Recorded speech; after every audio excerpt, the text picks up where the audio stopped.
Hi, welcome or welcome back to another vlog. I'm Anveshna. Let's sit back and listen to today's episode Learning to Let Go. Sometimes the hardest thing in life isn't holding on, it's letting go. We hold on to people, memories, explanation, old variation of ourselves, the things that never happened years ago. Things that happened years ago. And sometimes even the things we know that no longer are good for us. We keep thinking maybe it will change, maybe they'll come back, maybe things will become the way I wanted them to become. And somewhere along the way, holding on starts becoming heavier than losing. Learning to let go doesn't mean that you didn't care, it just means that it doesn't mean what happened didn't matter. And it certainly doesn't mean that you have to stop loving someone, stop remembering something, or pretend that you weren't hurt.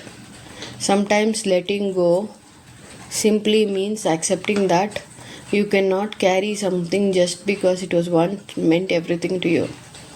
There are things in life that were meant for a particular chapter, people who are important for a particular season, dreams thought as something, even if didn't become reality.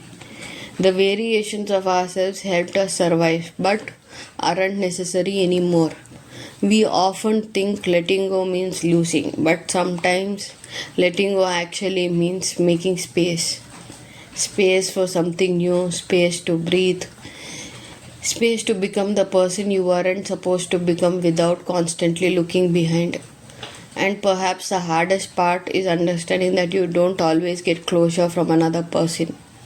Sometimes you give yourself the closure. Maybe you never received an apology you deserved. Maybe you never understood why someone treated you the way they did. Maybe you never got the explanation you spent for years together, and that's painful. Maybe you always dependent on someone else giving you an answer. Sometimes you have to say,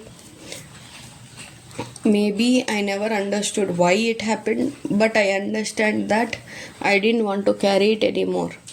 That's letting go. Not forgetting, not pretending, not erasing. Just choosing not to allow something from your past to keep taking space in your present. And perhaps one day you look back and realize you didn't lose yourself when you let go, you finally found yourself again. That's it for today's episode. Stay tuned for the next episode. See you. Take care. Tata. Bye bye.